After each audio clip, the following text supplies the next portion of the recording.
ಗುರುಬ್ರಹ್ಮ ಗುರು ವಿಷ್ಣು ಅಂತ ಗುರುಗಳನ್ನು ನಾವು ದೇವರಿಗೆ ಹೋಲಿಸ್ತೀವಿ. ಆದರೆ ಇಲ್ಲೊಬ್ಬ ಗುರುಗಳಿದ್ದಾರೆ. ಮಾದರಿಯಾಗಬೇಕಾಗಿದ್ದ ಗುರು ಪ್ರತಿನಿತ್ಯ ಶಾಲೆಗೆ ಕುಡ್ಕೊಂಡೇ ಬರೋದು. ಇವರು ಸ್ಕೂಲ್ ಹೆಡ್ ಮಾಸ್ಟರ್ ಅಲ್ಲ, ಎಣ್ಣೆ ಮಾಸ್ಟರ್. ಮಕ್ಕಳಿಗೆ ಮಾದರಿಯಾಗಬೇಕಾದ ಶಿಕ್ಷಕನಿಂದ ಒಂದು ರೀತಿ ಅನಾಗರಿಕ ವರ್ತನೆ. ಎಲ್ಲಿ ಅಂದರೆ ರಾಯಚೂರಿನ ಮಸ್ಕಿ ತಾಲೂಕಿನ ಗೋನಾಳದಲ್ಲಿ ನಡೆದಂತಹ ಘಟನೆ.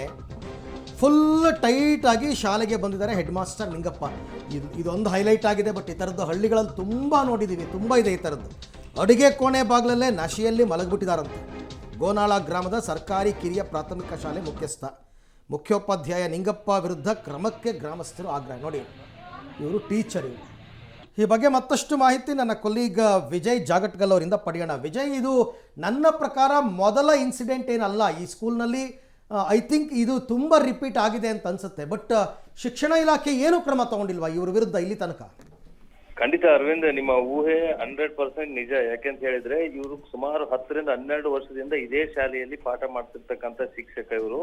ಅದೇ ಶಾಲೆಯಲ್ಲಿ ಮುಖ್ಯೋಪಾಧ್ಯಾಯರಾಗಿದ್ದಾರೆ ನಿಂಗಪ್ಪ ಅನ್ನುವಂಥವ್ರು. ಈಗಾಗಲೇ ಸಾಕಷ್ಟು ಸಾರಿ ಗ್ರಾಮಸ್ಥರು ಛೀಮಾರಿಯನ್ನ ಹಾಕಿದ್ದಾರೆ. ಅಲ್ಲಿನ ಸ್ಥಳೀಯ ಶಾಸಕರ ಗಮನಕ್ಕೂ ಕೂಡ ತೆಗೆದುಕೊಂಡು ಹೋಗಿದ್ದಾರೆ. ಆದ್ರೆ ಶಾಸಕರು ಗಮನಕ್ಕೆ ಹೋದ ನಂತರದಲ್ಲಿ ಬೇರೆ ಶಾಲೆಗೆ ಒಂದು 4-5 ತಿಂಗಳು ವರ್ಗಾವಣೆ ಮಾಡಿದ್ದು, ನಂತರದಲ್ಲಿ ಮತ್ತೆ ಅದೇ ಶಾಲೆಗೆ ಪುನಃ ವರ್ಗಾವಣೆ ಮಾಡಿದ್ದಾರೆ. ಆದ್ರೆ ಏನು ಗ್ರಾಮಸ್ಥರು ಹೇಳುವಂಥದ್ದು, ಈ ಮುಖ್ಯೋಪಾಧ್ಯಾಯ ಪ್ರತಿನಿತ್ಯ ಕುಡಿದುಕೊಂಡು ಬರ್ತಾರೆ. ಆದ್ರೆ ಈಗ ಏನು ಕಂಠಪೂರ್ತಿ ಕುಡಿದು ಪಾಠ ಮಾಡ್ಲಿಕ್ಕೂ ಆಗದೆ ಒಂದು ಅಡಿಗೆ ಕೋಣೆಯ ಮುಂದೆ ಬಿದ್ದಂತ ಪರಿಸ್ಥಿತಿ ಇದು ಎದುರಾಗಿದೆ.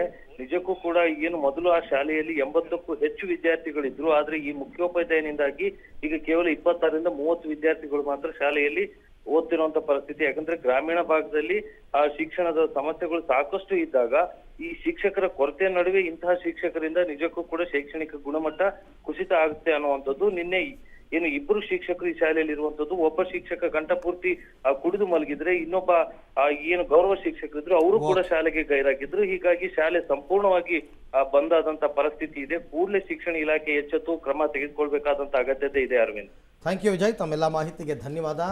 ಅಲ್ಲಿ ಯಾರಲ್ಲಿ ಅವರು BEO ಅಥವಾ DDPI ಅವ್ರ ಗಮನಕ್ಕೆ ಏನು ಬಂದೇ ಇಲ್ವಾ ಅಂತ. ಇದು ಫಸ್ಟು ಅವ್ರನ್ನ ಸಸ್ಪೆಂಡ್ ಮಾಡಬೇಕು. ಸಸ್ಪೆಂಡ್ ಮಾಡಿ ಅವ್ರು ಸರಿಯಾಗಿ ಬುದ್ಧಿ ಕಲ್ತ್ರೆ ಮತ್ತೆ ಅವ್ರಿಗೆ ಎಂಟ್ರಿ ಸ್ಕೂಲ್ ಒಳಕ್ಕೆ. ಇಲ್ಲ ಅಂದರೆ ಇಲ್ಲ, ವಾಲಂಟ್ರಿ ರಿಟೈರ್ಮೆಂಟ್ ತೊಗೊಳಕ್ಕೆ ಹೇಳಬೇಕಷ್ಟೆ.